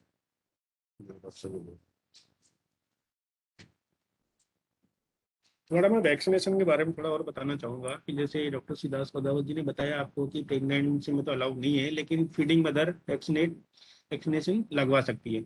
इसी तरह की किसमें वैक्सीन लगेगा किसमें नहीं लगेगा, कुछ लोग ये भी एक हिसाब इनके लगाना चाहिए नहीं लगाना चाहिए।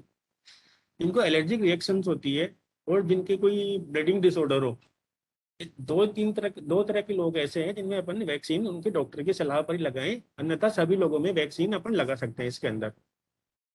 चाहे कार्डिक पेशेंट हो, चाहे कैंसर का पेशेंट हो, चाहे आप डायबिटीज का पेशेंट हो, कोई ट्यूबरक्लोसिस का पेशेंट हो, सभी में अपन वैक्सीन लगा सकते हैं। सिर्फ इन दो चीजों को छोड़ के कि कोई ब्लीडिंग डिसऑर्डर नहीं हो, जिनके खून पतला करने या इस तरह की कोई डिजीज हो, बीमारी हो, या जिनके एलर्जिक रिएक्शन हो, अदरवाइज सभी में ये वैक्सीन लगा सकते हैं और सभी को आप वैक्सीन के लिए मोटिवेट कर सकते हैं।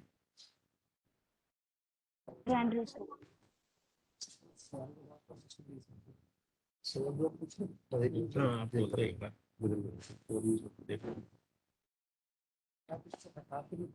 तीनों की बात चली जाएगी। अच्छा अच्छा, चलो बताओ। ठीक है।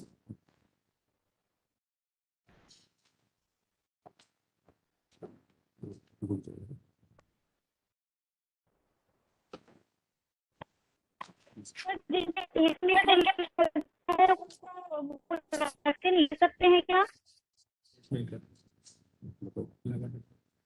हाँ, लगा सकते। इसमें उसका कुछ ऐसा कॉम्प्लिकेशन नहीं। आवाज सही नहीं आई आपकी। सर, हाँ जी, जिन्होंने पेसमेकर लगा है जिनके, क्या वो वैक्सीन ले सकते हैं? हाँ ले सकते हैं। Thank you sir. एक बार फिर मैं आप सबसे मुखातिब हूँ। वैसे तो आप सभी गुरुजन हैं, सब समझदार हैं। अपन ने जो बात की उस सबका कंक्लूजन एक ही है कि ये जो कोरोना की जो बीमारी है, कोविड-19 की जो बीमारी अपने सामने आई है, ये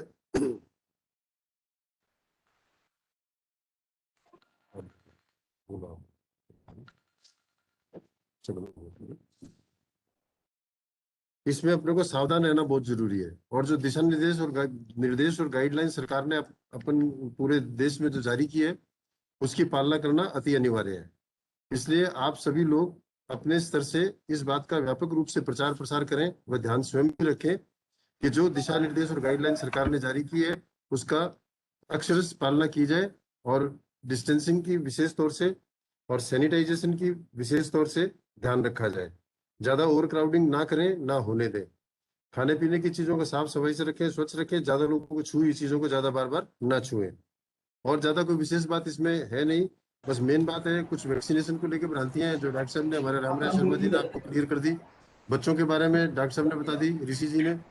बुजुर्गों के बारे में मैंने आपसे पहले बता ही दिया कि ऐसी भ्रांतियां थी कि केवल बड़े बुजुर्गों को या डायबिटीज के पेशेंट्स को या क्रोनिक इलनेस के पेशेंट्स को ही ये बीमारियां होती हैं।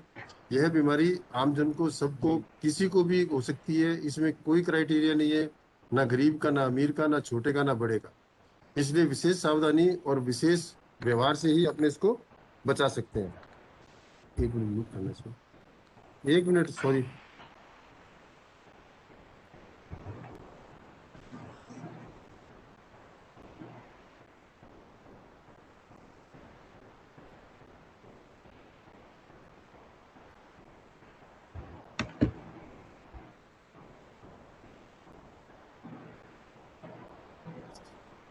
अब आपको जैसा कि हम लोगों ने कोविड-19 के बारे में जो भी जानकारी हम देना चाहते हैं वो हम आपको दे चुके हैं। तो अब अगर आप लोगों के कोई भी प्रश्न हो या कोई भी आपकी क्वेरीज हो इस बीमारी को लेकर, तो आप वो अभी पूछ सकते हैं।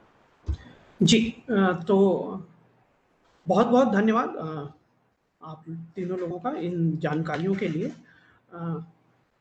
तो इसके बाद हमारे पास कुछ सवाल आए हैं जो मैं आप लोगों से साझा करता हूं। फिर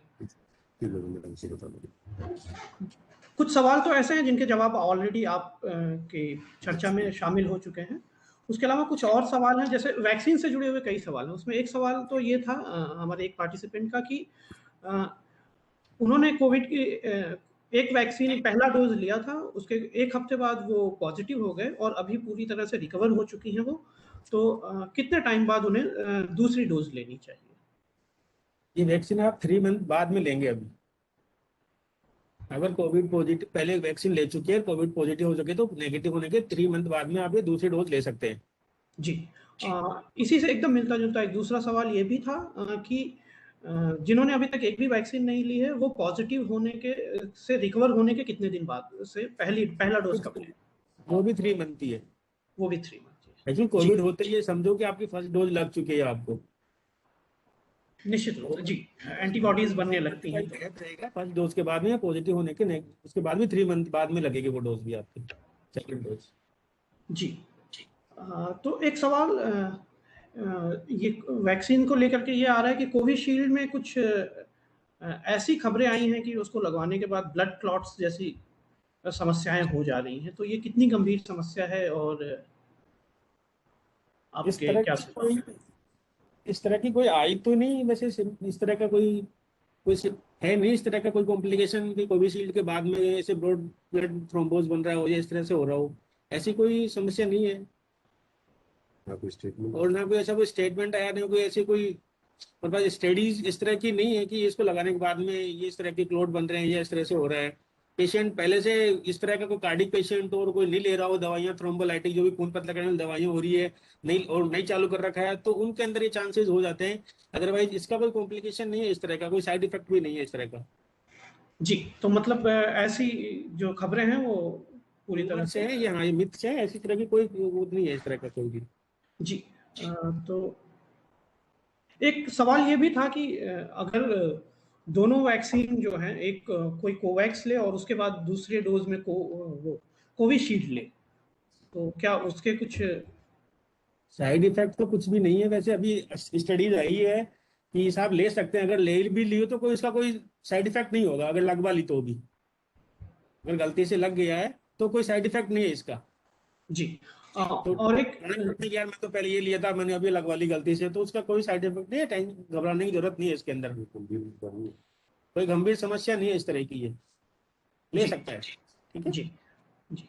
और इसी से जुड़ा वैक्सीन से जुड़ा ही एक सवाल और है जो पूछा गया है कि अगर हम तीनों के प्रभावी रेट्स को देखें तो कोवैक्स, कोविशील्ड और स्पुतनिक वी के, तो स्पुतनिक वी ज़्यादा असरदार मानी जा रही है। इसकी वजह से ये हो रहा है कि कुछ लोग कह रहे हैं कि स्पुतनिक एक बार आ जाए तब हम वैक्सीन लगवाएंगे, तब तक हम वेट करेंगे। तो क्या नहीं, ऐसा कुछ नहीं है। तीनों वैक्सीन की एफिकेसी ऑलमोस्ट सेम है, कोई 0.1% 0.2% ऊपर नीचे, अदरवाइज तीनों की एफिकेसी सेम है, ऐसा कुछ नहीं है। जी। और वैक्सीन्स को लेकर के अभी पिछले दिनों बहुत सारी और भी धारणाएं हम देखें, न्यूज़पेपर्स में देखी कुछ विशेष रूप से कुछ जगहों पे कि लोगों ने वैक्सीन लगवाने से मना कर दिया कि वैक्सीन जो लगवाएंगे वो मर जाएंगे या उससे नपुंसकता फैलती है या उसमें कुछ उस तरह की बात है। तो हम चाहेंगे कि एक बार आप भी इस पे अपनी बात रखें कि इस तरह की कोई भी साइड इफेक्ट नहीं है वैक्सीन के। और जो डेथ मान लो हो भी गई है किसी के, तो ऑलरेडी उनके कोई डिजीज होगी उसकी वजह से, अदरवाइज वैक्सीन की वजह से कोई डेथ नहीं हुई है। और इस तरह के कोई भी कॉम्प्लिकेशन नहीं है कि इम्पोर्टेंसी हो, नपुंसकता हो या फिर और कोई हो, कुछ भी नहीं है इस तरह का। तो इस तरह की मिथ्स जो है उनसे आप थोड़े घबराए नहीं और इस तरह की शक ना करें इस तरह की चीजों को। ऐसा कोई साइड इफेक्ट नहीं है इस तरह की वैक्सीन का।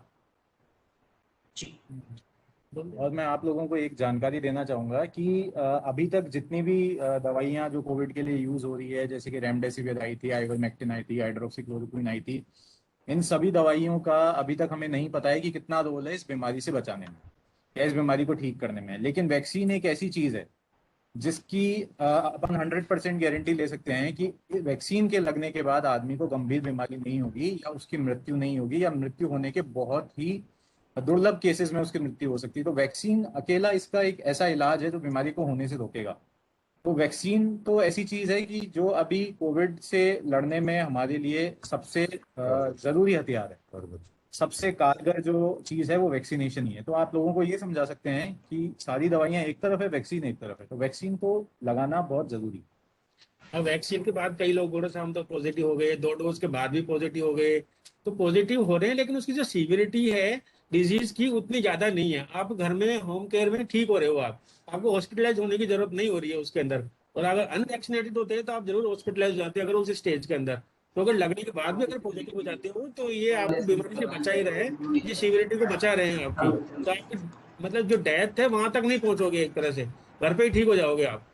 तो वैक्सीन लगाने का ये सबसे अच्छा बेनिफिट है। ये विकल्प इसके अलावा कोई हमारे पास है भी नहीं। रेमडेसिविर है, प्लाज्मा है, हाइड्रोक्सीक्लोरोक्विन है, सबके लिए WHO बोल रहा है साहब अब ये काम नहीं कर रहे। लेकिन वैक्सीन एक ऐसी चीज है जिसके लिए कोई भी ये नहीं बोल रहा कि ये इफेक्टिव नहीं है। सिर्फ यही एक अच्छा विकल्प है अपने पास बचने का कोविड से। तो आप ज्यादा से ज्यादा इसके लिए मोटिवेट करें सभी लोगों को, और कोई साइड इफेक्ट नहीं है इस तरह का।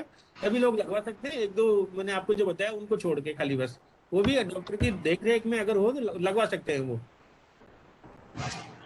जी सर, एक सवाल मुकेश सोलंकी जी का है, सर का है। वो पूछ रहे हैं कि उन्होंने नेगेटिव रिपोर्ट आने के 7 दिन बाद दूसरी डोज लगवा ली, तो इससे क्या कोई नुकसान होगा या उन्हें कुछ और बचाव की जरूरत होगी इस तरह? देखो सर, पहली बात तो ये मुकेश सोलंकी जी कि आपको जब नेगेटिव हुए, ये कब की बात है, कितने दिन हो गए इस बात को? चलो कोई बात नहीं, लाइन पे नहीं होंगे या तो नहीं सुन रहे होंगे जी। पहली बात तो इन्होंने ये चीज एक्सप्लोर नहीं की होगी कि इनको कोविड हुआ था, और यदि ये बोल देते वैक्सीनेटर को या आप जहाँ साइट पे वैक्सीनेट करवाने गए थे तो इनको वैक्सीनेशन नहीं किया जाता, है ना। अब लग गई तो लग गई, अब कुछ नहीं हो सकता, अब तो क्या है ना। ये क्या यदि पूछना उन्हें चाहते हैं कुछ कि 7 दिन बाद लग गई तो क्या क्या पूछना चाह रहे हैं? वो कि मतलब उन्हें कुछ और बचाव, कुछ और केयर करना होगा, एक्स्ट्रा केयर की जरूरत तो तो होगी। अपना शेड्यूल पूरा करना होगा, जो गाइडलाइन है उसको मेंटेन करना होगा। अच्छा, और ये इनको इस चीज का पहले से थोड़ा सा अभी और भविष्य में ध्यान रखें कि शेड्यूल के हिसाब से ही हर काम को पूरा करवाएं, वैक्सीन से संबंधित हो या कोई भी हो, है ना। जी जी। तो एक इंटरेस्टिंग सवाल ये है कि बॉडी में इम्यूनिटी पावर को नापा कैसे जाए? क्या कोई टेस्ट है इसके लिए या कैसे पता चले? देखो सर, क्या है कि जो इम्यूनिटी है वो एक ब्रॉड स्केल का क्राइटेरिया है। इम्यूनिटी आपकी कई रोगों से लड़ने की अलग अलग लेवल की इम्यूनिटी हो सकती है। जैसे थ्रेशोल्ड होता है ना किसी चीज का, जिसको अपने देहली आवृत्ति बोलते हैं, तो हर चीज का थ्रेशोल्ड है, उसी हिसाब से बॉडी का भी एक इसको सहन कर सकती है, नहीं कर सकती है। उस थ्रेशोल्ड को मापने का ऐसा कोई क्राइटेरिया नहीं है कि आप बॉडी की इम्यूनिटी को माप सकते हैं, लेकिन अलग अलग बीमारी के प्रति अलग अलग इम्यूनिटी आदमी की हो सकती है। अब कोविड की जो, यदि ये पूछना चाह रहे हैं, जहां तक मैं सोचता हूँ कि कोविड से लड़ने की जो इम्यूनिटी पावर उसको कैसे मापा जाए, तो इसके लिए एंटीबॉडी एसिड करवा सकते हैं आप वैक्सीनेट करवाने के बाद, और उससे आपको पता लग जाएगा कि आपके शरीर में कितनी एंटीबॉडी डेवलप हुई है, और आपको अपनी बॉडी इम्यूनिटी का कोविड के प्रति पता लग जाएगा। क्यों? ये बात है सर। जी सर। तो एक और सवाल है जो आपके पहले जो आपने जवाब दिया था उससे जुड़ा हुआ, जैसे कि आपने कहा कि एक बार पॉजिटिव होने के 3 महीने बाद वैक्सीन लगवा सकते हैं। और जी हाँ, और उसके बाद जो सवाल पूछा है दिव्या ज्ञाननानी मैम ने कि अगर लंग्स में इन्फेक्शन है तो क्या करें? तो क्या मतलब उन्होंने यही पूछा है कि अगर लंग्स में इन्फेक्शन है तो क्या वो वैक्सीन लगवा सकते हैं?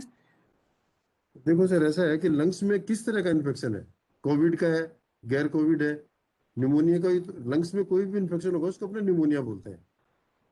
अगर वो कोविड से नेगेटिव या अगर पॉजिटिव हुए और नेगेटिव हो गए तो फिर तो कोई दिक्कत ही नहीं, उनको 3 महीने बाद वैक्सीनेशन लगवा ही सकते हैं।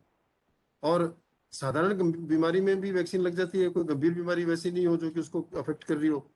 तो यदि अब डिपेंड ये करता है कि उनके किस तरह का इन्फेक्शन है, इसलिए अपने डॉक्टर से सलाह लेके आप वैक्सीन लगवा सकते हैं, ऐसी कोई विशेष बात नहीं है। जी। ठीक होने के बाद तो लगवा ही सकते हैं, पर अगर इतनी जल्दी भी नहीं करें कि 10-5 दिन इंतजार कर लें, यदि आपको कुछ गंभीर समस्या लग रही, बॉडी इल फील कर रहे हैं तो ये जरूरी है कि एक बार फिर से चिकित्सक की सलाह ली जाए इसमें। हाँ भाई, जो चिकित्सक जिनके पास इनका इलाज चला हो, लंग्स में इन्फेक्शन है, तो डेफिनेटली आपको एक बार तो जाना ही पड़ेगा डॉक्टर के पास। जब लंग्स में इन्फेक्शन है तो उनको प्रॉब्लम भी आ सकती है, ब्रेथलेसनेस की प्रॉब्लम आ सकती है, कफ हो सकता है, एक्सपेक्टोरेशन हो सकता है, कोई और तकलीफ हो सकती है, फीवर हो सकता है। तो जब तक कोई बॉडी बिल्कुल परफेक्ट नहीं हो, जहां तक संभव हो सके तब तक वैक्सीन ना लगवाएं। इन छोटी मोटी बीमारियों में भी थोड़ा सा ध्यान रखें, ठीक है ना? जी जी।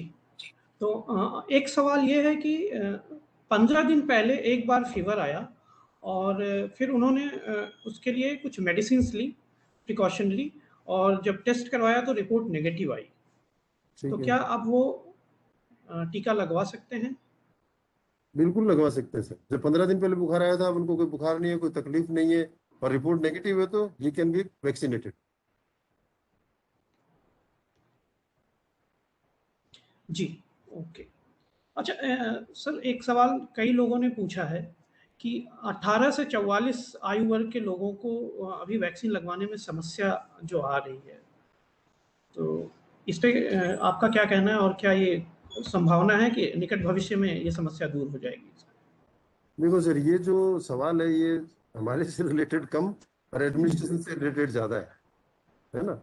तो हम लोग अभी इस बारे में कोई स्टेटमेंट नहीं कर सकते कि वैक्सीन कितनी आएगी, क्या आएगी, कब लगेगी, कितनी लगेगी, बट जल्दी ही लग जाएगी सबको, धीरे धीरे वैक्सीन की अवेलेबिलिटी के हिसाब से। जी, एक सवाल ये है कि यदि एक घर में कई मेंबर्स पॉजिटिव हों और वो साथ में रह रहे हैं, तो क्या फिर भी उन्हें एक दूसरे से प्रिकॉशंस बना के रखना चाहिए या? बिल्कुल रखना चाहिए सर। हो सकता है एक स्ट्रेन दूसरा और दूसरे को कम गंभीर बीमारी हो, दूसरे को ज्यादा गंभीर हो, वो क्रॉस इन्फेक्शन हो जाएगा एक दूसरे को। यदि वो ज्यादा एहतियात रखेंगे और एक दूसरे से दूर रहेंगे, डिस्टेंस से रहेंगे, तो जल्दी ठीक होने की संभावना रहेगी। वरना एक नेगेटिव होगा, दूसरे से फिर वापस पॉजिटिव हो जाएगा। और वायरस हो सके अलग अलग रहे और दूर दूर रहे, ज्यादा बढ़िया रहेगा। और उससे फिर एक सवाल ये भी जुड़ा हुआ था कि फिर जब कई सारे मेंबर्स पॉजिटिव हैं, तो क्या कोई एक उनमें से सबको खाना बना के खिला सकता है? तो खिला सकते हैं सर। साफ सफाई का ध्यान रखें, हाइजीन का, मेंटेनेंस का ध्यान रखें, थोड़ा सैनिटाइजर काम में लें, साबुन वगैरह का उपयोग करें थोड़ा सा। जी सर। और अगर बहुत ही ज्यादा गंभीर है और खाना नहीं बना सकते हैं, तो कुछ संस्थाएं ऐसी हैं, एनजीओ, जो घर पे भी खाना पहुंचा देते हैं, अवेलेबल कराते हैं, तो उनसे संपर्क किया जा सकता है ना? और कोई दूसरा लोग तो रहेगा नहीं, क्योंकि जल्दी से तो कोई अटेंडेंट भी तो तैयार नहीं होगा ना कोरोना का नाम सुन के घर में काम करने के लिए उनको। तो ये एनजीओ ही करवा सकते हैं इस तरह काम, और वो खुद भी दे सकते हैं, थोड़ा सावधानी बरतते हुए एक दूसरे। हाँ, तो मतलब पूरी सावधानी बरतते हुए एक दूसरे की मदद कर सकते हैं। जी, एक सवाल ये था कि 18 से 44 आयु वर्ग के लिए ऑनलाइन स्लॉट से ही होगा वैक्सीनेशन, या आप बिना, क्योंकि एक बीच में ये खबर आई थी कि वो ऑन द स्पॉट रजिस्ट्रेशन भी करवा सकते हैं सेंटर पे जाकर के? सर, ये हमारा मेडिकल का सवाल जवाब का हिसाब नहीं है सर, ये एडमिनिस्ट्रेशन का काम है। ये वहां से जो कंट्रोलिंग है ना वैक्सीनेशन का, वहां से होगा सर ये सारा हिसाब, कि भाई ऑनलाइन जो स्लॉट बुक होगा या रजिस्ट्रेशन से होगा। अभी धीरे धीरे क्लियर हो जाएगी सर ये स्थिति, 2, 4, 5, 10 दिन में। जी जी सर, एक सवाल ये है कि एक बार नेगेटिव होने के बाद क्या फिर से पॉजिटिव होने के चांसेस रहते हैं? बिल्कुल है सर, हो सकते हैं जी। इवन आफ्टर वैक्सीनेशन के बाद भी पॉजिटिव हो सकते हैं, पर उसमें गंभीरता थोड़ी कम रहेगी। एक सवाल है बहुत स्पेसिफिक कि 2004 में हार्ट के वॉल्व का ऑपरेशन हुआ है, तो are they fit for vaccination now? Definitely he can be vaccinated, but it is better to consult and discuss with the treating doctor. But कोई प्रॉब्लम नहीं, but he can be taken. जी सर। और एक सवाल जो अभी रिसेंटली लॉन्च हुआ, सेल्फ टेस्ट कोविड का, क्या वो बाजार में उपलब्ध है? तो उसको लेकर के हम खुद से कर सकते हैं? हाँ सर, वो उपलब्ध हो गया, लेकिन उसमें जैसे कि वो उसकी गाइडलाइन में था, वो एक क्यूआर कोड आता है उसमें, उस क्यूआर कोड से उसको डाउनलोड करके फिर वो करते हैं, फिर क्यूआर कोड से ही वो कोविन ऐप, जो उनकी जो ऐप दी, उस ऐप के ऊपर ही उसका वो उसकी ऐप है अलग से, उस ऐप डाउनलोड करके उसी में उनका रिजल्ट आता है, तभी वो वैलिडिटी रहती है उसकी। ऐसा नहीं आपने उसको लिया, कर लिया और उसको क्यूआर कोड से नहीं मिलाया। ऐप डाउनलोड करना पड़ेगा, बिना ऐप डाउनलोड के बिना ये टेस्ट नहीं हो सकता। आप किट बाजार से खरीद सकते हो, घर पे कर सकते हो, लेकिन ऐप डाउनलोड करोगे, रिपोर्ट गवर्नमेंट के पास जाएगी, तभी जाके वो वैलिड होगा, अदरवाइज बिना ऐप के ये पॉसिबल नहीं है ये। नहीं कर सकते हैं बट वैलिडिटी लेकिन वैलिडिटी नहीं है ना उसकी। और फिर गवर्नमेंट अभी CSC PSC से ये टेस्ट चालू कर दिया है, तो वहां पे जाके करवा सकते हैं। जी सर, आपने अभी बताया था कि कुछ एलर्जीज ऐसी हैं जिनमें वैक्सीन ना ले, तो जैसे स्पेसिफिकली 2 सवाल आए हैं। एक, यदि फूड से रिलेटेड कुछ एलर्जीज हैं या खुजली से एलर्जी है तो क्या वैक्सीन लेना चाहिए या नहीं? नहीं, इसमें तो ले सकते हैं, डस्ट एलर्जी में इसमें कोई दिक्कत नहीं। अगर किसी को वैक्सीन के किसी कंपोनेंट से एलर्जी है तो वो एक स्पेसिफिक कॉन्ट्राइंडिकेशन होता है कि भाई इसको वैक्सीन से ही एलर्जी है, तो उस केस में वैक्सीन नहीं ले सकते। अदरवाइज कोई एलर्जी है तो डॉक्टर की परामर्श में, डॉक्टर की देख रेख में, ऑब्जर्वेशन में वो वैक्सीन लगवा सकता है। इन केस अगर कोई साइड इफेक्ट होता है तो उनको वहीं मैनेज किया जा सकता है। जी, यदि कोई 85 वर्ष का व्यक्ति है और वो डायबिटिक है, कमजोर है, तो जाहिर सी बात है तो उनकी इम्यूनिटी सिस्टम भी शायद थोड़ी वीक होगी, तो क्या ऐसे लोगों को वैक्सीनेशन ऐसे लोगों को सख्त जरूरत है वैक्सीनेशन की। जी, ये लोग इम्यूनो कॉम्प्रोमाइज है ऑलरेडी, तो इनको बिल्कुल जरूरत है। इसलिए गवर्नमेंट ने 45+ पहले लिया, 18 to 44 बाद में लिया, क्योंकि इनकी तो इम्यूनिटी जो थी थोड़ी अच्छी थी, अच्छी है भी, लेकिन इनकी लोग इम्यूनिटी लो थी, और फिर डायबिटीज है तो इम्यूनिटी और भी इम्यूनो कॉम्प्रोमाइज हो गई है, तो इनको तो बिल्कुल सख्त जरूरत है, बिल्कुल लगा सकते हैं सेफली। ये हाई रिस्क में आते हैं इस तरह के पेशेंट्स, तो इनको प्रायोरिटी देनी चाहिए। प्रायोरिटी इन्हीं को बिल्कुल। जी, एक सवाल और था कि जो नए नए वेरिएंट्स आ रहे हैं, जैसे B1.617 वेरिएंट की बात है, उसके अलावा कुछ और वेरिएंट, और फिर ये आया कि शायद इन पे वैक्सीन उतनी प्रभावी नहीं होगी। कितने वेरिएंट्स का पता लग चुका है? एक्चुअली क्या है, इतने वेरिएंट्स आ रहे हैं, अब इसमें वैक्सीन इसलिए तो डिले क्यों हुआ वैक्सीन बनने में, इसीलिए हो कि ये म्यूटेशन होकर वेरिएंट चेंज हो जाता है इसका। लेकिन किसी हाल मतलब संभावना है कि मतलब काम तो करता है वैक्सीन, कोई भी वेरिएंट हो, एफिकेसी उन पे कम होगी लेकिन 60-70% काम करेगा वैक्सीन। जी, 2 और 3 वेरिएंट्स हैं। 2 और 3 वेरिएंट्स हैं अभी, लेकिन सभी पे इफेक्टिव है वैक्सीन, ऐसा नहीं है कि इफेक्टिव नहीं है। जी, एक सवाल और है कोवैक्सीन को लेकर के। आपने कहा कि उन दोनों के बीच का जो गैप है 28 दिन का होना चाहिए, लेकिन जो सवाल है यहाँ पे राजेश गुर्जर जी का कि पहली वैक्सीन पहला डोज जो है वो 3 महीने पहले लिया था, तो अब जो दूसरी डोज होगी वो दूसरी मान के ली जाए या उसको फिर से पहली डोज मान के ली? कोवैक्सीन की डोज ली क्या आपने? जी हाँ, कोवैक्सीन स्पेसिफिकली लिखा हुआ। कोवैक्सीन का तो 28 डेज का ही था, लेकिन फिर भी डिले हो गया तो लगा सकते हैं उसको। वैसे तो सेकंड ही मानी जाएगी अगर वो लेट हो गए तो भी उसको सेकंड डोज ही मानी जाएगी। अब उसके बाद कोई डोज लेने की जरूरत नहीं। ओके, तो एक सवाल और था, लेकिन शायद आपने इसका जवाब दे दिया कि पहली डोज के 1 महीने बाद पॉजिटिव आए तो दूसरी डोज कब, तो मतलब नेगेटिव आने के 3 महीने बाद। जी जी जी, ठीक है, इसका जवाब। तो मुझे लग रहा है कि ज़्यादातर सवाल हमने ले लिए हैं,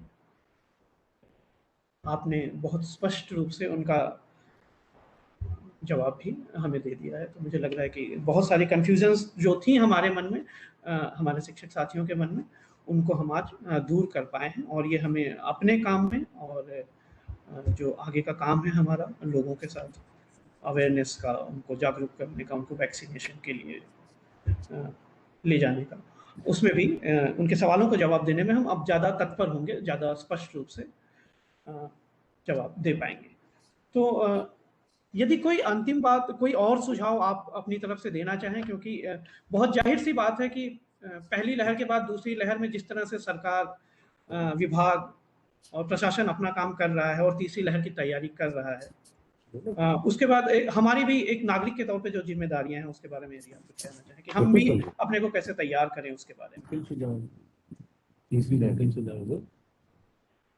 देखिए सर, मेरा सभी से ये निवेदन है कि जो भी दिशा निर्देश सरकार जारी करे उस पर विशेष ध्यान दें, उसको ध्यान से सुने, उसको ध्यान से पढ़ें और उसको फॉलो करें। खुद भी बचें, अपने परिवार को भी बचाएं और अपने देश को भी बचाएं। ये सबसे अति आवश्यक चीज है, इसमें कोई भेदभाव नहीं रखें। और कोरोना जैसी बीमारी से डरने की जरूरत नहीं है, सावधान रहने की जरूरत है। डरेंगे तो हम नहीं जी पाएंगे, सावधान रहेंगे तो हम जरूर जी पाएंगे और दूसरों को भी जिंदा रख पाएंगे। सभी से मैं अपेक्षा करता हूँ कि एक दूसरे का सहयोग करें और जो भी दिशा निर्देश समय समय पर जारी किए जाएं वो पालन करें और जो फालतू की अफवाहें और इस पर की जो बातें आती हैं उनका सिरे से निस्तारण करें, क्योंकि हमारे गुरुजन टीचर सभी बहुत समझदार और पढ़े लिखे लोग हैं, सक्षम हैं सबके सब। उस चीज को यदि वो खारिज करते हैं, उनका एक बार खारिज करना बिजली के करंट की तरह पूरे इलाके में फैलता है, क्योंकि खूब सारे बच्चों को खूब सारे परिवेश में वो बातें करते हैं। बोलिए सर। यदि वो एक स्टेटमेंट अच्छा जारी करते हैं तो उसका बहुत अच्छा प्रभाव पड़ता है। तो मेरा आप सबसे यही निवेदन है कि आप इन सब बातों का ध्यान रखते हुए इसका पूर्ण पालन करवाएं और अच्छी बातें लोगों को समझाएं, तो अपन सब इस कोरोना से युद्ध जीतने में सक्षम और कारगर रहेंगे। तीसरी लहर आएगी तो उसके लिए भी अपन लोग लड़ेंगे, सक्षम रहेंगे, और यदि अपने सावधान रहेंगे तो हो सकता है कि तीसरी लहर ना आ पाए। जी सर, बहुत बहुत धन्यवाद। जाते जाते दो और सवाल हमारे पास आ गए हैं। एक बहुत स्पेसिफिक है, सल्फा ड्रग से जिन्हें एलर्जी हो, क्या वो वैक्सीन ले सकते हैं? देखो सर, क्या होता है कि सल्फा ड्रग से यदि उसको एलर्जी है तो किसी भी चीज में कोई कंटेंट यदि सल्फा का है, उस चीज से वो सावधान रहे और वो अपने डॉक्टर्स के पास जब वैक्सीनेट करवाने जाए तो किसी भी ड्रग से यदि कोई सेंसिटिविटी है या उसको रिएक्शन होता है तो वो उसको बताए। समझ गए? तो वो लगवा सकता है वैक्सीन। बहुत सारे लोगों को भ्रांतियां थी कि मुझे ये वैक्सीन, इस चीज का रिएक्शन होता है, इस चीज का होता है। मैंने सबको देख लिया, सबको वैक्सीनेट करवा के देख लिया, किसी को किसी तरह की कोई रिएक्शन इस वैक्सीन से नहीं हुआ। और जो छोटे मोटे रिएक्शन हुए हैं जिनको अपने adverse effect followed by immunisation कहते हैं, वो हर तरह की वैक्सीन में हो सकते हैं और ऐसा कोई गंभीर रिएक्शन हमारे सामने अभी तक नहीं आया है। तो इनको कहो कि डरे नहीं, अपने डॉक्टर साहब की, चिकित्सक की देखरेख में और उनसे सलाह लेके अपना वैक्सीनेशन करवा लें। जी सर, बहुत बहुत धन्यवाद। तो इस परिचर्चा को हम समाप्त करें, इसका समेकन करें, उससे पहले हमारे साथ जयपुर वेस्ट ब्लॉक से अनीता लांबा में जुड़ी हुई हैं, तो मैं चाहूंगा कि वो अनम्यूट करें खुद को और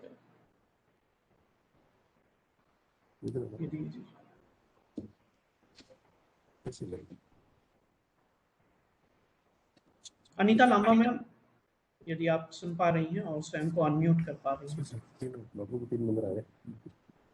नमस्ते सभी का हार्दिक अभिनंदन और बहुत बहुत धन्यवाद।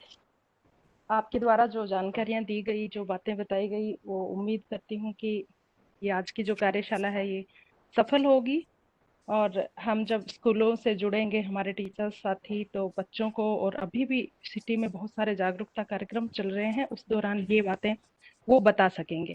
बहुत सारे लोगों से सीधे जुड़ते हैं हमारे टीचर्स।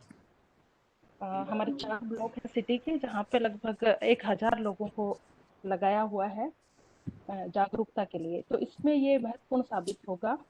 एक थोड़ा सा मेरा सुझाव था, या मैं सोचती हूँ कि इस बार जो डेथ हुई है वो कोरोना में जो गंभीर हुए हैं उनकी तो हुई है, लेकिन कुछ लोग ऐसे भी आए हैं जो कि बिल्कुल, जिन्होंने चिंता की है या हर बात को ज्यादा सीरियसली सोचा है, या जैसे न्यूज चैनल से देख के या व्हाट्सएप के मैसेज से, या खुद ही अपने आप को बना लिया और एक डिप्रेशन में चले गए।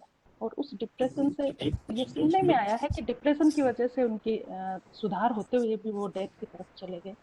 तो मैं इसके लिए कहना चाहूंगी कि अगर उनके लिए कोई काउंसलिंग होती, ऐसे मरीजों के घर पे भी हम लोग या हॉस्पिटल में कम से कम काउंसलिंग कर पाए, जिससे कि वो कि ये इतनी गंभीर है और हम मृत्यु की ओर अग्रसर हो रहे हैं, ये बातें ना सोचें, तो बहुत सारे मरीज थे वो बच सकते थे। जहाँ की, जैसा कि मैंने सुना है, बाकी आप लोग जानो वो तो खैर पूरे कारण तो, लेकिन सुनने में ये चल रहा है।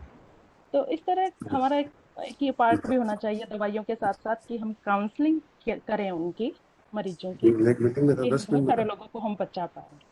आप लोगों ने बहुत ही अच्छी जानकारियां दी सर, इसके लिए धन्यवाद। जी ग्रुप ने जो हमें मंच प्रदान किया उसके लिए उनको भी धन्यवाद। चल ठीक है, कोई खास बात? मैं कर लूँगा। जी मैम, तो बहुत बहुत धन्यवाद अनीता लांबा मैम। तो जाहिर सी बात है हाँ कि वो जो खौफ है, जो डर है कोरोना का, वो भी उतना ही संक्रामक हो गया है जितना कि कोरोना स्वयं। तो उससे भी बच के रहने की ज़रूरत है। ठीक है, हम इस पे यदि कोई अनुभव होंगे या कुछ कहना चाहेंगे आप लोग तो हम सुनेंगे। उसके पहले मैं श्री केदारमल शर्मा जी को आमंत्रित करना चाहूँगा कि वो अपनी बात रखें। सीबीईओ सांगानेर ग्रामीण से। जी, केदारमल शर्मा जी। मैं सर्वप्रथम सभी का इस विषय के अंदर है जो स्वागत और अभिनंदन करता हूं, और हमारे अजीम प्रेम जी फाउंडेशन की तरफ से हमारे जो आज अतिथि बुलाए गए हैं आदरणीय धनेश्वर जी मैजो और उनकी टीम के द्वारा बहुत ही ज्ञानवर्धक इस कोरोना अवेयरनेस के लिए जानकारियां दी गई है। सभी की जो जिज्ञासाएं थी, उनके क्वेश्चंस थे, उनका समाधान किया है। तो मैं ये बहुत ही प्रशंसनीय कार्य है। सभी को इस कोरोना वायरस के समय में कई प्रकार की भ्रांतियां मन में फैली हुई थी, वो आपके द्वारा भी बहुत ही अच्छे तरीके से दूर की गई है। हमारे शिक्षा विभाग के बहुत सारे शिक्षक कोरोना अवेयरनेस कार्यक्रम में ड्यूटी दे रहे हैं और वो लोग कई प्रकार की समस्याओं से जूझ रहे हैं। ऐसी स्थिति के अंतर्गत ये जो वीसी आयोजित की गई है आदरणीय वीरेंद्र जी और उनकी टीम के द्वारा, ये बहुत ही लाभदायक सिद्ध होगी। और हमारे बीच में अभी बहुत सारे शिक्षक है जो जुड़ नहीं पाए, लगभग 600 शिक्षक अभी जुड़े हैं, और किसी कारणवश जो लोग नहीं जुड़ पाए हैं, तो ऐसी उपयोगी जो ये वीसी है, मैं आदरणीय वीरेंद्र जी साहब से निवेदन करना चाहूँगा कि एक बार और पुनः है जो शेष लोग रह गए हैं उनके लिए भी आयोजित करें तो ज़्यादा अच्छा रहेगा। एक बार पुनः सभी का बहुत बहुत धन्यवाद। जय हिंद। जी, तो बहुत बहुत धन्यवाद केदारमल शर्मा सर का और अनीता लांबा मैम का। और इसी के साथ मैं चाहूँगा कि यदि अंतिम जो बातें अनीता मैम ने और केदार सर ने कही, इस पे यदि आप कुछ कहना चाहें धनेश्वर शर्मा सर, तो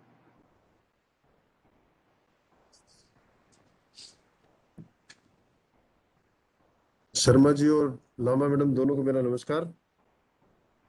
शर्मा जी के साथ काफी लंबे समय से मेरे जुड़ाव रहा है, बहुत अच्छे व्यक्ति हैं ये, और इन्होंने जो बातें भी कही और मैडम ने जो बातें की, दोनों बहुत सही तरीके से कही। जिस प्रकार से मैडम ने कहा कि जो लोगों के अंदर बीमारी कम लगी थी और उन लोगों में डेथ हुई और उनके घर में कंसोलेशन चाहिए, इनफैक्ट क्या सर, थोड़ा सा दिशा निर्देश की कमी रह गई कहीं ना कहीं उनके साथ।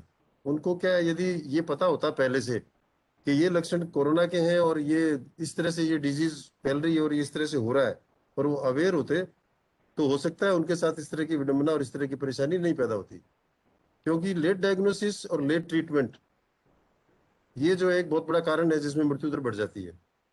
तो इसलिए हमारी पूर्ण संवेदनाएं ऐसे परिवारों के साथ है, और उनको मैं यही एक मैसेज दूंगा कि अवेयरनेस जितनी ज्यादा अपने बढ़ा सकें अपन लोग बढ़ाएं, और ऐसे तबके में जिन लोगों को अवेयरनेस की कमी है उन लोगों को समझाएं, ताकि अपने को पुनः इस तरह की बातों, इस तरह की पुनरावृत्ति दोबारा ना हो, जो नहीं जाने वाले लोग हैं और वो चले जाएं।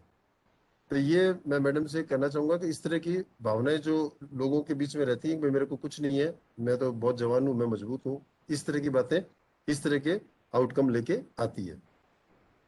और हमारे शर्मा जी ने कहा कि इस तरह की यदि ये दोबारा से इस तरह की वेबिनार करते हैं तो एक बार और जो लोग नहीं जुड़ पाए हैं उनको संबल मिलेगा और उनसे कम्युनिकेशन हो सकेगा।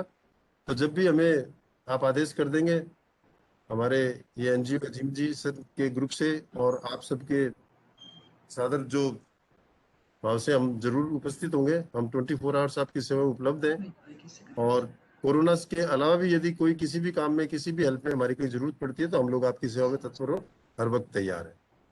नमस्कार सर। जी सर, तो बहुत बहुत धन्यवाद डॉक्टर धनेश्वर शर्मा जी का, डॉक्टर राम राय शर्मा जी का, डॉक्टर ऋषि सोदावत जी का कि आप लोगों ने अपने इतने महत्वपूर्ण समय में से हमारे लिए ये समय निकाला और हम सबको वो जानकारियाँ दी जिनकी हमें बहुत ज़्यादा ज़रूरत है। जिस तरह से धन्यवाद के मैसेजेस हम तक आ रहे हैं, मैं चाहूँगा कि आप उन सबको देखें, आपके पास भी वो आ रहे होंगे, तो इससे समझ में आता है कि कितनी महत्वपूर्ण जानकारियाँ आपने हम तक दी हैं और इसके लिए हम सभी शिक्षक साथियों की तरफ से, अजीम प्रेमजी फाउंडेशन की तरफ से आपके हार्दिक आभारी हैं और बहुत-बहुत धन्यवाद आपका। हम फिर से सुनना चाहेंगे आपको, तो जैसे ही आपके पास समय होगा और हम सब लोग फिर से जुड़ पाएँगे, तो हम पुनः एक बार इस चर्चा को आगे फिर से बढ़ाने की कोशिश करेंगे। तो आज यहीं पे इसको रोकते हैं। तो सभी संभागी जो जुड़ पाए आज, उनका बहुत-बहुत धन्यवाद। आशा है कि खुली हवा में साँस लेने का जो हमारा सपना है जल्द से जल्द, उसमें ये जो चर्चा रही, ये बहुत प्रभावी सिद्ध होगी, उत्पादक सिद्ध होगी। तो बहुत-बहुत धन्यवाद अज़ीम प्रेमजी फाउंडेशन की तरफ से भी आप सभी लोगों का। Thank you. धन्यवाद, नमस्कार। बंद करो जी। अब हम डिस्कनेक्ट कर सकते हैं।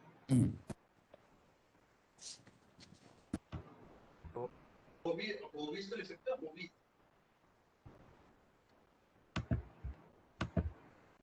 चलो तो ये हाँ। वो बंद कीजिए, तो शेयर कर रखा है सर।